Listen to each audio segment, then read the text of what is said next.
살펴보겠습니다.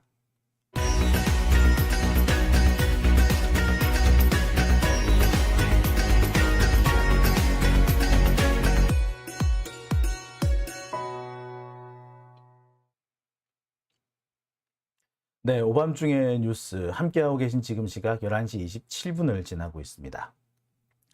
자, 오늘 제가 준비한 첫 번째 순서입니다. 대북 송금 수사 초장부터 망조라는 순서를 준비를 했습니다.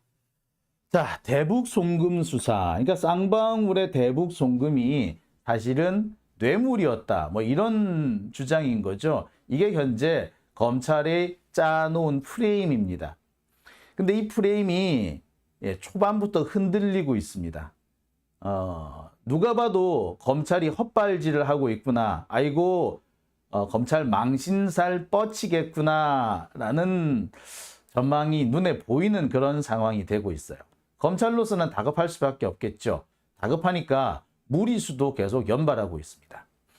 이화영 지사에 대해서 이 변호인이 없는 재판을 강행한다든지 또는 이화영 부지사의 변호인 접견을 방해한다든지 하는 이런 것들이 다 같은 맥락에서 볼 수 있을 것 같습니다. 심지어 이화영 부지사의 부인을 지금 입건을 한다든지 지금 나온 거로는 그래요. 이화영 부지사 딸까지 입건을 해 있는 상태래요.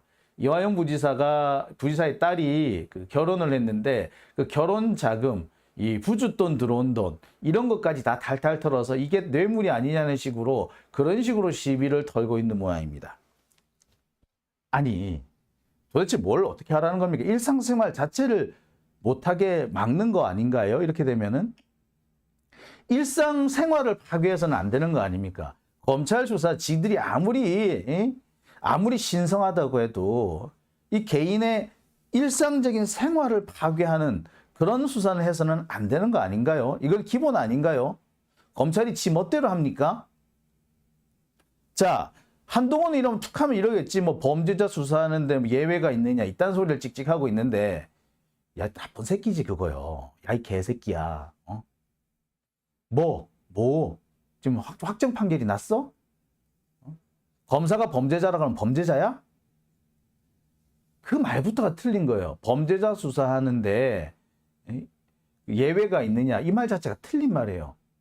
이제 수사를 막 시작했으면서 범죄자라고 낙인 찍고 시작을 합니까? 그거 자체가 이미 위헌적인 거거든요. 그 말 자체가 만약에 미국이었으면 큰일 날 얘기였어요. 만약에 예컨대 미국의 연방 검사가 트럼프를 상대로 해서 수사를 하면서 트럼프를 범죄자 운운하면서 이랬다면 어떻게 됐겠어요? 그 판사 목이 날아갔을 거예요. 그 자리를 못 지키고 있습니다. 한동훈은 이런 말 함부로 하는 겁니다. 그런데 다른 나라 같았으면 목이 날아갈 짓을 함부로 하고 있는 거예요. 눈에 비는 게 없는 거지. 도대체 전 세계 어느 나라 법무부 장관이 수사가 한참 진행 중인데 공소장도 안 나왔는데 범죄자라고 낙인을 찍는 그런 개새끼 같은 짓을 합니까? 지가 뭔데? 지가 판사야? 대법관이야? 못돼 처먹은 놈이죠. 인간이 아니에요. 그런 애들은. 걔들은 법무부 장관이 아니라 이 변호사도 하면 안 되는 놈입니다. 그런 자가 대한민국에서 20 몇 년씩 검사를 했다는 게 정말 문제가 있는 겁니다. 우리나라 검찰 조직이 얼마나 개떡 같은 조직이었는지, 이게 민주사회와 적합하지 않은 조직인지, 얼마나 독재자를 위한 조직이었는지가 명백히 드러나는 대목입니다. 여하튼 대북 송금 수사가 지금 이미 검찰로서는 이미 폐색이 짙어졌다. 이미 아직 초기 단계인데 이 검찰이 지금까지 내놓는 거 보면은 아이고 망했구나 이렇게 볼 수 있는 대목이 늘어나고 있습니다. 제가 늘 말씀드립니다만 이 대장동 쌍방울 대북 송금 사건은요 사실상 대장동 사건의 대체제였습니다. 대장동 재판, 대장동 수사가 실패를 하게 되니까 이 대체제로 끌어왔던 것이 이 쌍방울의 대북 송금이었습니다. 이 대장동 사건만 해도 그래요. 증거 없이 오로지 유동규의 진술만 가지고 기소를 한 거 아니었습니까? 근데 이 유동규의 진술이 오락가락해요. 게다가 이 유동규의 진술을 결정적으로 흔든 것이 정영학 녹취록이었죠. 한때 언론에서는 이 정영학 녹취록이 유동규의 진술을 뒷받침하는 것처럼 그렇게 되어 있지만, 예, 전부가 공개된 상태에서 보니까 유동규 진술하고는 하나도 안 맞는 거야. 유동규가 428억 약정설 이걸 운운했는데 그 428억은 정영학 녹취록에 등장도 하고 있지 않을 뿐만 아니라 오히려 만약에 있다고 하더라도 유동규 지 거를 말하는 거다. 유동규께 428억에 달한다라는 그런 결론을 나올 수밖에 없는 내용들이 가득 들어 있습니다. 자, 이런 상황이 되니까 대장동 수사는 더 이상 진행하기 어렵죠. 재판 역시도 검찰로서는 폐색이 짙습니다. 그래서 지금 검찰이 쓴 꼼수가 이 재판을 쪼개는 거였죠. 그래서 나머지 재판, 이재명 대표라든지 또는 대장동 본류 사건이라든지 또는 정진상 실장에 대한 재판은 시간을 많이 끌 수밖에 없게끔 뒤로 미뤄두고 김용 부원장에 대한 재판만 먼저 끝내게끔 만들어 뒀어요. 자, 근데 김용 부원장의 대한 재판은 지금 상황으로 봐서는 검찰이 이기기 어렵죠. 그러니까 검찰이 지금 쓰고 있는 방법이 뭡니까?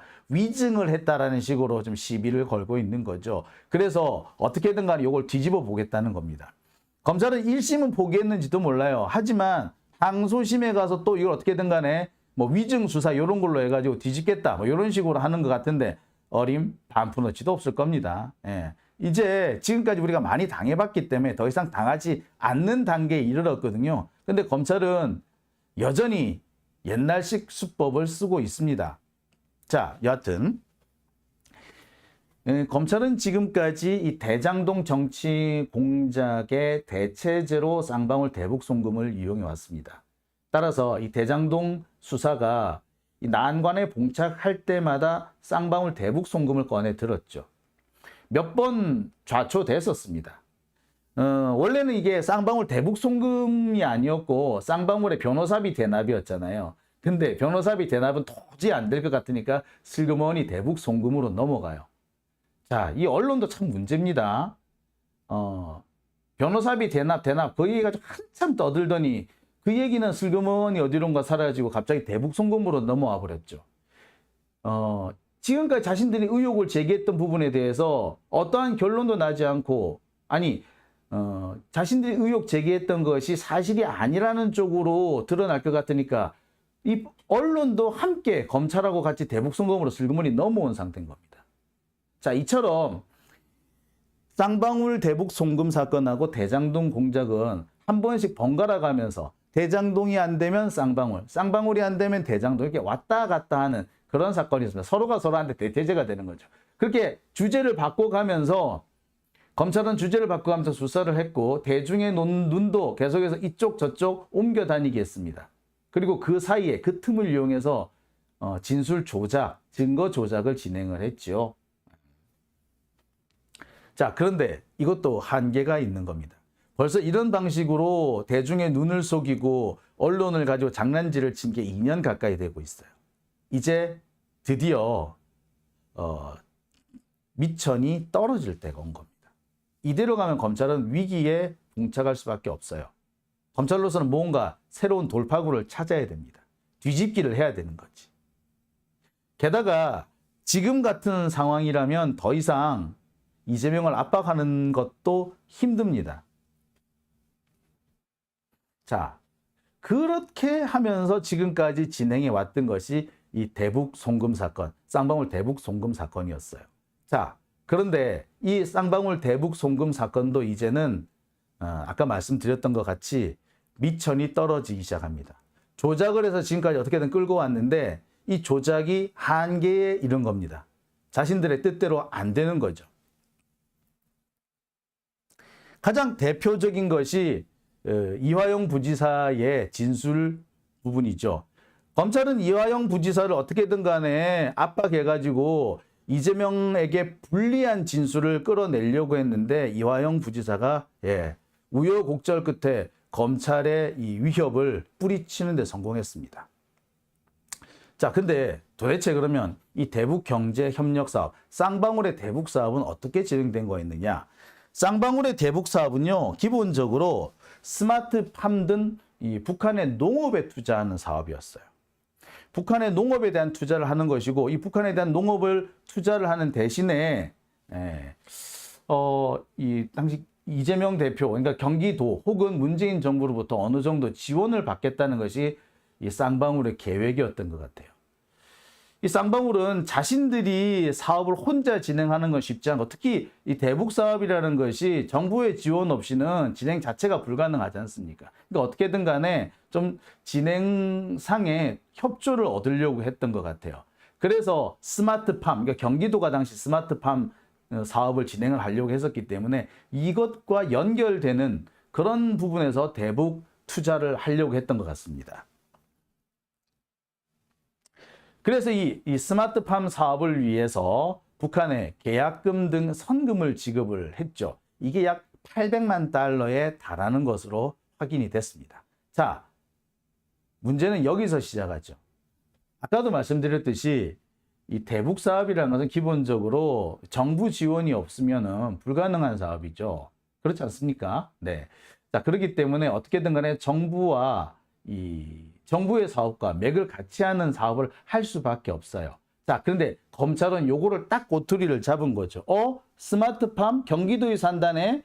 그러면 이거 경기도의 사업을 쌍방울 니들이 대신하려고 했던 거지. 그러니까 경기도가 내야 될 사업비를 쌍방울 니들이 대신 준 거 아니야? 라는 식으로 끌어다 붙인 거죠. 그리고 여기서 한 발 더 나가서 이재명 대표가 북한에 가려고 했는데 그 방북 비용까지 쌍방울이 내준 거지. 요렇게 끌고 간 거예요. 한마디로 과장도 이런 과장이 없죠. 마치 나는 파란색을 좋아한다 라고 말했는데 너 민주당원이지 라고 얘기하는 거거나 나는 빨간색 좋아해 라고 했는데 나 빨갱이지 라고 말하는 것과 똑같은 정도의 과장인 겁니다.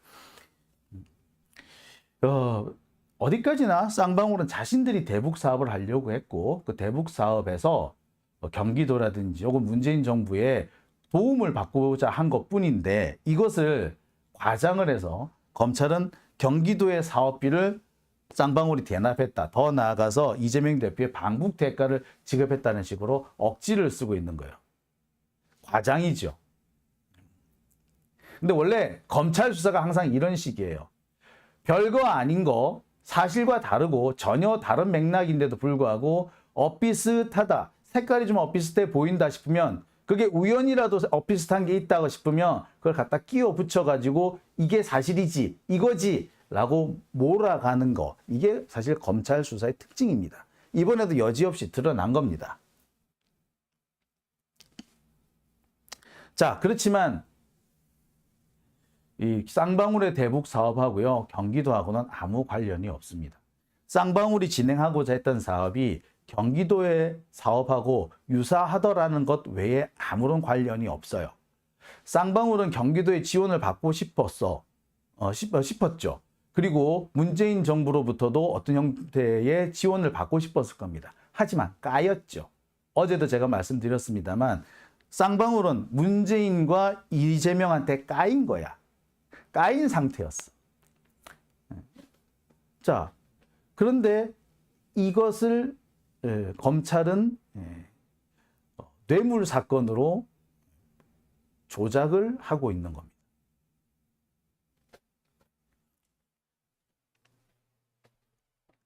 자, 여기서도 한 가지 짚고 넘어갈 부분이 있습니다. 쌍방울이 북한에 돈을 보냈다. 혹은 쌍방울이 경기도의 대북 사업비를 대납했다. 요 대목인데요. 자, 백보양보에서 쌍방울이 이 북한에 보낸 돈이 경기도의 대북 사업, 경기도가 추진했던 스마트팜 사업에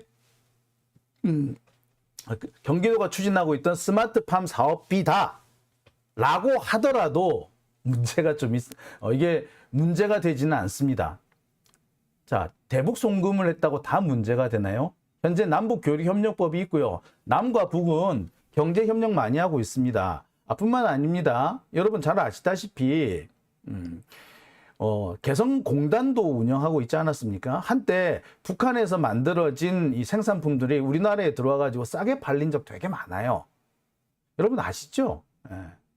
특히 옷 같은 경우 이 북한 개성공단이라든지 북한 뭐 평양 부근에 있는 공장에서 만들어져 가지고 국내 내수용으로 참 많이 팔렸던 게 사실입니다. 중국에서 만드는 것보다 북한에서 만드는 게 훨씬 싸고 훨씬 그 품질이 좋다라고 해서요 많이 했었어요. 자, 그 사업을 재개하기 위해서 돈을 붙였다. 그 불법인가요? 아닙니다. 자, 경기도가 이제 농업 관련 스마트팜 사업을 하기 위해서 북한과 협의를 하고 있었고 그 대금을 쌍방울이 대신 냈다. 그게 뭐 불법인가요? 경기도의 사업이잖아. 이재명의 사업이 아니라 경기도의 사업이잖아. 그죠? 경기도의 사업인데 그것을 대신 내줬다고 해서 그게 불법이 되나요? 저는 이해를 못 하겠습니다. 자, 이런 게 있습니다. 고속도로 같은 경우 있죠. 고속도로든 뭐 아니 무슨 뭐 저기 그 교량이든 뭐 어떤 뭐 이렇게 사회 간접 자본 같은 겁니다. 이 건설을 하는데 경우에 따라서는 국고로 미리 그때 제가 대금을 주지 못하는 경우에 그 사업주가 먼저 건설을 끝내놓는 경우도 있어요. 그렇죠? 그래서 나중에 국고가 들어오면은 그 돈을 이제 그 공사비로 추후에 받는 경우도 있는 겁니다. 뭐 이걸 그 현장에서는 기성 이렇게 얘기를 하던데, 그러니까 공사가 어느 정도 진척됐느냐 그거를 보고 거기에 맞춰서 국고에서 사업비, 공사비를 이렇게 지급을 하거든요. 근데 경우에 따라서는 사업비가 늦게 지급되는 경우도 있어요. 그런데 사업비가 늦게 지급된다 공사를 안 해? 공사를 안 하고 놔두면 그 사업자는 더 힘들어지잖아요. 그러니까 먼저 그냥 공사를 끝내놓는 경우도 상당히 많습니다. 자, 그럼 이거 사업주가 이 공사 건설업자가 공사비를 대납한 거라고 이렇게 합니까? 아니죠. 그럴 수도 있는 거지. 대납일 수도 있지만 그게 불법인 건 아니잖아요. 그렇죠? 마찬가지입니다.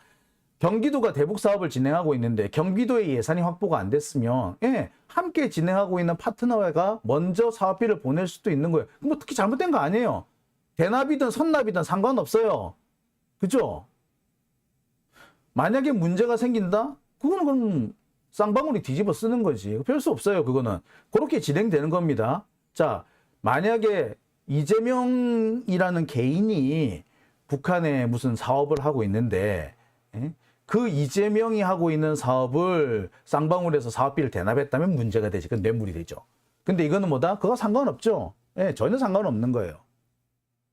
자, 그래서 검찰이 어떤 공작을 만들었느냐면 그 쌍방울이 북한에 보낸 돈은 방북 대가다라고 한 겁니다. 그러니까 이게 뇌물이다 라고 한 거예요. 쌍방울이 북한에 한 800만 달러를 보냈는데 이게 다 이재명 대표의 방북 대가다라고 하는 겁니다.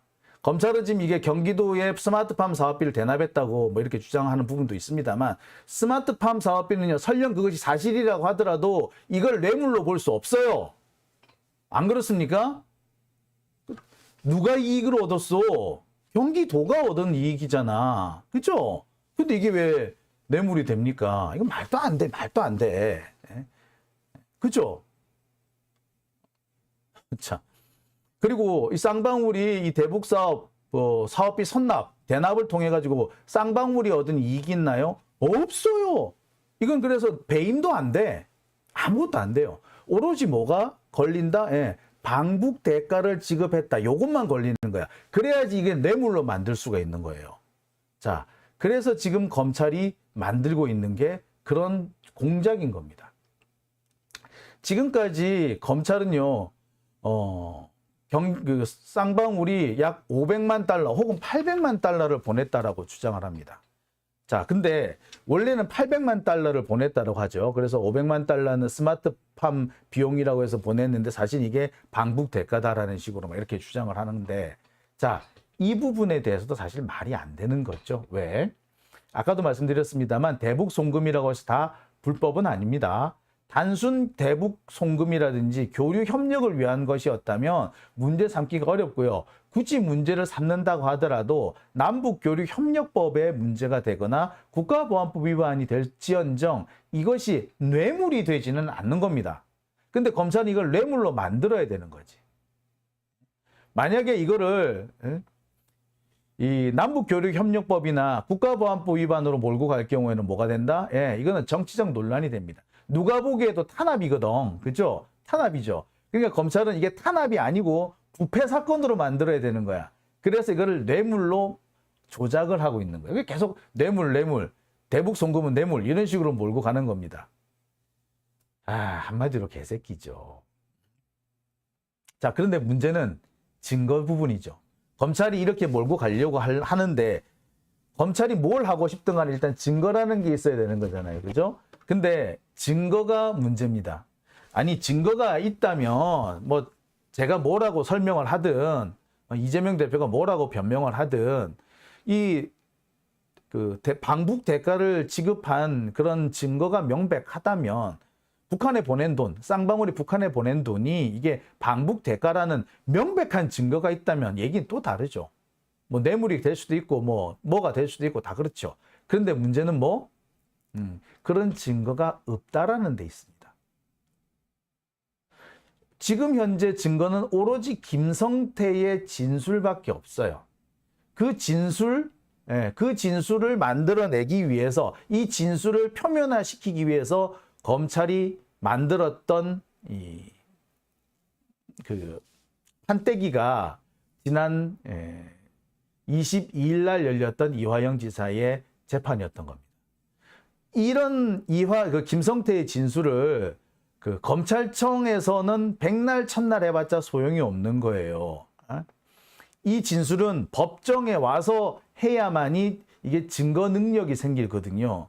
그런데 이 재판 자체가 진행이 안 되고 이화영 부지사의 변호인이 없어서 재판이 자꾸 공전하게 되니까 검찰로서는 이 김성태의 진술을 법정에 앞에 꺼내놔야 되는데 꺼내놓을 수가 없는 상황이 돼버렸던 겁니다. 근데 여하튼 어쨌든 지난 22일 날 검찰은 억지로 재판을 열어가지고 이 김성태 진술을 이끌어냈죠. 현재로서는 이 김성태의 진술이 유일한 증거입니다.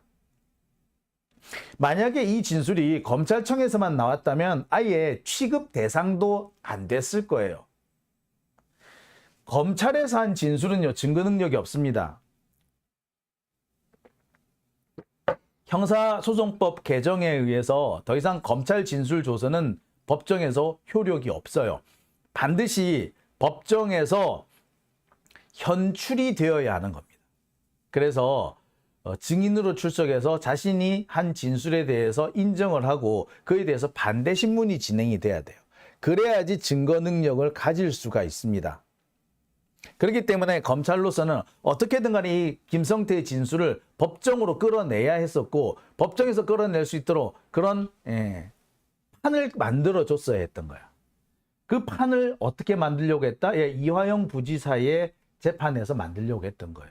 그리고 그 판을 위해서 이화영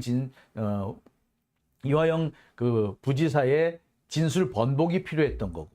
진술을 번복을 해줘야지 김성태가 나올 수 있는 그 여지가 생기잖아요. 그렇죠? 근데 일단 이것도 여기부터 이제 삐끗한 거야.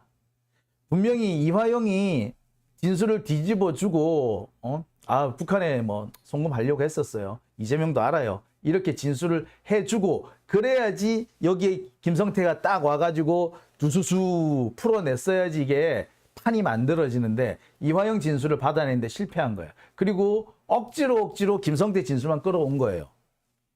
자, 그런데 이 김성태 진술이 앞으로 그러면 어떤 영향을 미칠 거냐? 검찰 입장에서는 일단 김성태 진술을 법정에 끌어놓으면 뭔가 될 거라고 생각했는지도 모르겠어요. 이화영도 포기할 거라고 생각했는지도 모르겠어요. 자, 그런데 이런 검찰의 계획은 보기 좋게 빗나갑니다. 바로 이화영 부지사가 한 방 때리죠. 방북 비용 대납 요청한 적 없다. 김성태의 법정 진술은 허구다. 심지어 향후 법정 향후 재판을 통해서 김성태 진술을 깨버리겠다. 법정 투쟁 계속하겠다. 라는 발표를 해버립니다. 검찰은 지금까지 몇 달에 걸쳐서 이화영 지사의 진술 번복, 검찰식 표현으로 하자면 수사 협조를 받아내려고 했던 것 같습니다. 그 과정에서 이화영 부지사를 협박하기도 하고 회유하기도 하고 또 그 회유와 협박을 위해서 김성태를 데리고 와서 대질신문까지 시켰어요. 그런데 여러분, 피고인하고 증인을요 재판 전에 같이 불러서 접촉을 시키면 안 돼요. 금지된 상황이에요. 그잖아. 피고인하고 증인을 한 자리에 불러 모아주는 게 어딨어. 에? 그렇게 되면 진술을 어떻게 짜맞출 줄 알아? 모르잖아요. 그래서 그렇게 못하게 돼 있어요. 못하게 돼 있는데 검찰은 버젓이 했고 이것을 재판부가 문제 삼지 않고 있는 거예요. 이거는 불법 중에 상불법, 이거는 진짜, 이거 아무렇지도 않게 지금 언론에서 보도하고 있는데 이거 말도 안 되는 불법인 거죠. 자, 여하튼 그런 불법을 저질렀지만 검찰의 의도는 완전히 실패했습니다. 끝끝내 이화영 부지사를 회유, 협박하는 데 실패한 거죠. 즉 김성태의 진술은 하자마자 파탄이 나버린 겁니다. 김성태의 진술이 이재명한테 돈을 북한에 돈 보냈고 북한에 보낸 돈을 이재명도 알고 있었고 그 보고를 위해서 이화영 핸드폰을 썼다라는 이런 김성태의 진술은요. 기본적으로 이화영 부지사가 맞습니다라고 인정해 주기 전에는 효과가 전혀 없어요. 인정받을 수가 없는 상태가 되는 거죠. 그러니까 김성태 수장은 하자마자 아작이 난 겁니다. 검찰이 무리를 하다가 결국에 재발에 걸려 넘어진 셈이 된 거예요. 검찰이 일을 좀 제대로 하고 싶었다면 이렇게 무리하게 김성태 진술을 억지로 끌어낼 것이 아니라 어떻게든 간에 이화영 지사를 다시 설득하는 자리가 필요했을 겁니다. 근데 그렇게 못한 거지. 시간이 없었으니까. 이제 10월 13일 되면 이화영 부지사를 풀어줘야 되거든. 그러니까 그럴 시간적 여유가 없었던 거죠. 그러니까 어떻게든 간에 김성태의 진술부터 먼저 들었던 건데 그 결과 진술한 바로 다음 날 이화영의 반박이 딱 나온 겁니다. 그동안 숱하게 진행됐던 이화영에 대한 왜곡, 협박, 위협은 모조리 실패로 돌아가게 됐습니다. 사실 7월 말부터 얼마 전까지 이화영 지사가 검찰의 회유와 협박에 굴복하지 않았느냐라는 것을 놓고 많은 분들이 걱정을 했습니다. 특히 이화영 부지사의 부인이 걱정을 많이 했고 언론에서 그간에 무슨 일이 있었는지를 폭로하기도 했습니다. 그 대표적인 것이 바로 이화영 부지사의 법무법인 해광, 이 해광의 그 행동을, 해광의 이 석연찮은 행동에 대해서 대외적으로 폭로를 했죠. 특히 이 해광이 김성태와 이화영 양쪽 모두에서 변호인 선임을 하는 등 모럴 해저드가 진행이 되고 있었다라는 것까지 공개를 했습니다. 확인해 본 결과 실제로 이 법무법인 해광은요, 김성태의 이 변론도 맡고 있으면서 동시에 이화영 부지사의 재판 변호인도 함께 맡는 그런 상황이 돼버렸어요. 아까도 제가 전에도 말씀드린 바가 있습니다만 김성태하고요 이화영 지사하고는 이해관계가 서로 상충되는 상태입니다. 김성태가 이화영한테 불리한 진술을 하고 있어요. 이화영은 난 돈 받은 적 없다라고 하는데 아니다. 내가 준 법카가 사실은 뇌물이다 혹은 정치자금이다 라고 주장을 하고 있는 것이 김성태죠. 즉 이화영을 나락으로 떨어뜨리고 있는 사람이 김성태예요. 자, 그런데 변호인이 이 양쪽을 다 변론을 한다? 가능하겠습니까? 안 되는 일이에요. 절대 해서는 안 되는 일이에요. 근데 이 짓을 법무법인 해광이 했다는 게 확인이 됐잖아. 이 와중에서, 이런 과정에서 법무법인 해광이 쓸 수 있는 유일한 방법은 김성태와 이화영의 이익을 일치시키는 방법. 달리 말하자면 이화영이 김성태의 진술을 긍정하고 맞다라고 인정해 주는 것밖에 없는 거예요. 그렇게 자 이러면서 검찰과 김성태 그리고 법무법인 해광의 이해관계가 딱 맞아떨어지게 된 겁니다. 이 과정에 피해자는 이화영 지사였던 거죠. 이화영 지사는 이 상황을 전혀 모르고 있다가 검찰과 이 법무법인 측의 회유와 설득과 협박 등등에 넘어갔다라고 봐도 과언은 아닌 겁니다. 자, 이런 상황이 있었어요. 자, 근데 이런 모든 공작, 사실은 검찰이 진행했다고 봐야겠죠? 이걸 검찰이 하지, 그럼 누가 하겠어? 그죠? 이런 공작을 통해서 가장 이익을 많이 볼 수 있는 게 누구예요? 검찰이잖아. 그죠? 자, 그런데 이런 검찰의 공작은 실패를 했습니다. 당장 이화영 지사가 검찰의 뜻대로 진술을 번복해 주지 않고 김성태의 진술이 틀렸다라고 다시 한번 확인을 해버린 겁니다. 게다가 물증까지 나왔습니다. 이 물증, 이게 재밌는 거예요. 자, 보세요. 이 검찰이 어떻게 보면 이화영을 괴롭힌 이유가 될 수도 있을 것 같은데 이런 겁니다. 이화영하고 김성태는 1대1 대질신문을 3번이나 받았습니다. 재판 전에. 재판 중에. 자, 재판 중에 이렇게 피고인과 증인을 한자리에 불러다가 대질신문을 시킨다? 이런 거 하면 안 돼요. 왜? 이거 말이 대질신문이지. 사실은 짜 맞추는 거잖아요. 그죠? 자, 이런 것들을 통해서 검찰이 얻고자 했던 것이 뭐였느냐? 바로 이화영 지사의 진술 부인이 진술을 뒤집는 거겠죠. 자, 그런데 이 과정에서 오히려 검찰, 특히 김성태의 주장이 허구라는 게 드러나기 시작합니다. 어떤 게 드러났다?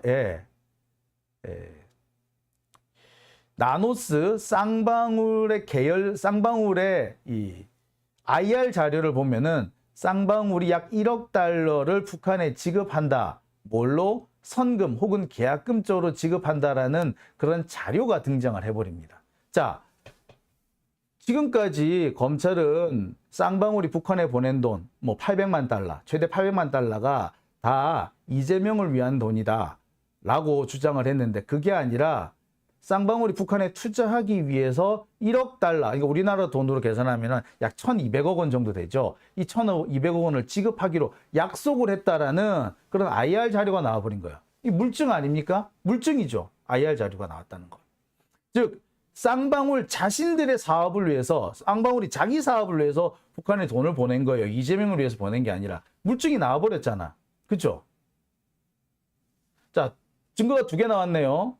일단 이화영의 진술, 그 다음에 이 IR 자료, 물증이 나왔죠. 자, 이 물증과 관련해서 또 다른 진술도 나옵니다. 법정 진술이에요, 요거는. 자, 여기 보면 이렇게 나와요. 검사가 물어요. 2019년 1월 29일자로 만들어져 있는 나노스 IR 자료를 보면 2019년 1월 17일자 박용철과 북한 송명철 사이에 작성된 대북사업 관련 합의서가 배경으로 들어가 있고 그 계약금 명목으로 200만 불, 300만 불, 500만 불 모두 1000만 불을 지급하기로 하였는데 이것이 기재된 경위를 알고 있습니까? 라고 묻습니다. 그러자 쌍방울 직원이 이렇게 얘기합니다. 예, 사업의 대가로 알고 있습니다. 북한에 보낼 사업 대가로 1억 달러를 보내기로 했다라는 게 여기서 나온 거죠. 1000만 불을 보내기로 한 게 이게 약속이 된 거죠. 총 1억 달러를 보내기로 했고 그 선금증으로 1000만 불을 보내기로 한 겁니다. 보낸 겁니다. 자, 맞죠? IR 자료에서 1억 불을 북한에 투자하기로 했다라는 IR 자료가 나왔고 그 계약금 쪽으로 1,000만 불을 보낸다라는 게 여기서 확인이 된 겁니다. 그죠? 확인이 됐죠? 계약금으로 보냈다는 거. 사업의 대가로 보냈다고. 확인이 됐지 않습니까? 물증이 나와버렸어요. 그죠? 검찰로서는 이런 물증을 딱하니 보면서 답답할 수밖에 없었습니다. 어떻게든 간에 이재명을 올가매려고 했는데 이재명을 올가매기는커녕 검찰이 명백한 물증조차 숨겨버린 그런 꼴이 돼버렸거든요. 정치적으로 상당히 곤란한 입장에 처하게 될 겁니다. 말 그대로 탄핵을 당할 수도 있어요. 그런 검찰 입장에서는 이런 상황을 뒤집기 위해서는 사실 다른 방법이 없죠. 이화영의 진술. 이화영이 김성태와 같은 취지의 진술을 해주는 수밖에 없는 겁니다. 그렇기 때문에 검찰로서는 이화영 부지사를 괴롭힐 수밖에 없었던 거죠. 자, 다시 한번 보시죠.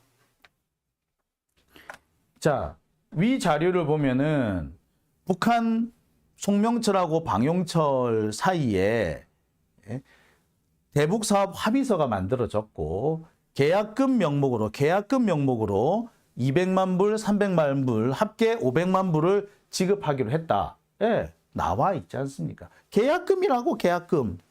그리고 이게 사업의 대가라고 돼 있잖아요.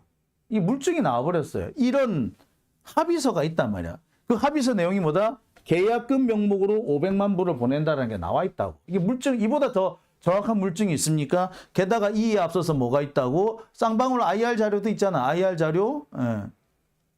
IR 자료를 보면은 뭐라고 돼 있다고요? 1억 달러를 지급한다. 북한에 지급한다라는 IR 자료까지 나와 있습니다. 이것보다 더 명백한 물증이 있습니까? 없어요. 이 남북 간에 쌍방울하고 북한하고 총 사업비 1억 달러. 그래서 쌍방울이 1억 달러를 지급하기로 했고 그 계약금으로 500만 달러를 먼저 보낸 거예요. 자, 1억 달러에 500만 달러면 딱 한 5% 정도 되나요? 그죠? 5% 정도 되네. 그래서 딱 계약금 수준이 맞네. 그죠? 그래서 이렇게 분명히 계약금 명목으로 보낸다는 합의서가 있고 이 합의서를 검찰도 갖고 있는 거잖아. 그랬는데 이제 와가지고 갑자기 이게 왜 이재명 대표 거라고 주장을 하냐고. 근거가 없죠. 검찰로서는 그 근거를 만들어야 했어. 그 근거로 만들기 위해서 뭐가 필요했다? 이화영이 필요했던 거죠. 그래서 이화영 대표를 그렇게 괴롭힌 겁니다. 자, 그런데 여기서 보듯이 이미 검찰의 기도는 모두 무너지고 말았습니다. 붕괴됐죠.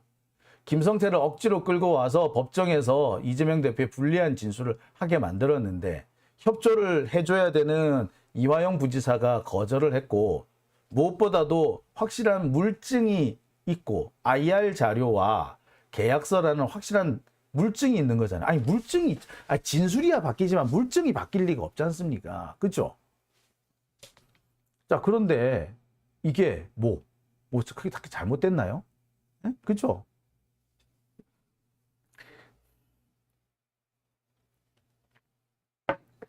검찰은 지금 바로 이 부분, 이게 법정 진술에 나온 녹취록 부분인데요. 이 녹취록을 현근택 변호사가 유출했다고 지금 시비를 걸고 있어요. 요거 지금 이 녹취록을 현근택 변호사가 유출했다고 지금 그거 가지고 현근택 변호사가 괴롭히고 있어요. 요거 유출했다고. 지금 현근택 변호사가 지금 검찰한테 불려다니니 검찰이 뭐 입건했냐는 그런 대목 나오죠. 그게 요거 때문에 그래요. 근데 이게 뭐 잘못됐나요? 이거 유출된 거? 이거 당연히 국민들이 알아야 될 대목 아닙니까? 왜 검찰은 수사자료 막 퍼뜨리고 다니면서 왜 공개 법정에서 나온 이런 자료도 공개를 못하게 합니까? 이거 맞는 건가요? 그죠? 예, 검찰은 지금 억지 쓰고 있는 거예요. 증거를 숨기고 있는 거죠. 자, 보시다시피 검찰의 대북 송금 사업, 대북 송금 수사.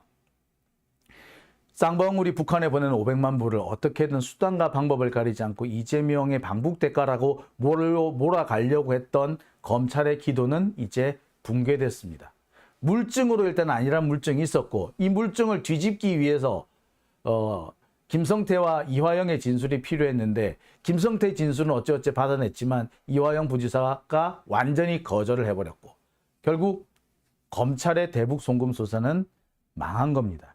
이게 나왔어야지 다음 단계로 갈 수가 있었어요. 이것도 끝이 아니에요. 중대한 수사를 시작할 수 있는 중대한 단서가 될 따름이지, 이게 이걸로 끝이 되는 게 아니었어. 이게 확정이 되는 것도 아니었어요. 근데 이것부터가 이제 어긋나게 된 거죠. 지금 상태로라면 검찰이 이재명 대표를 소환이나 할 수 있을까 싶기도 합니다. 제가 볼 때는 소환 못해요. 이런 상황이면.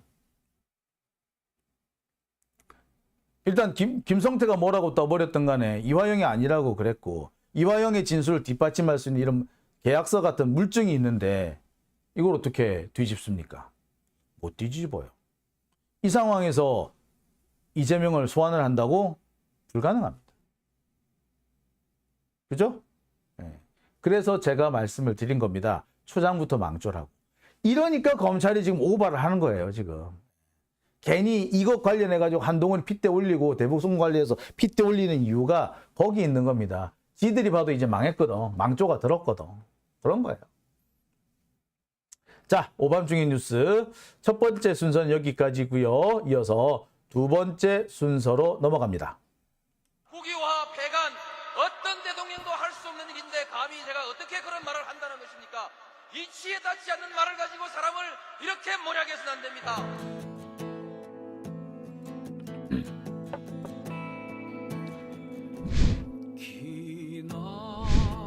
기나긴 밤이었거든 압제의 밤이었거든 사랑이 한몸 썩어져 이 붉은 사나에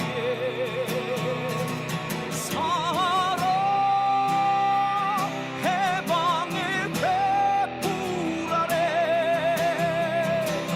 벌거숭이 사나에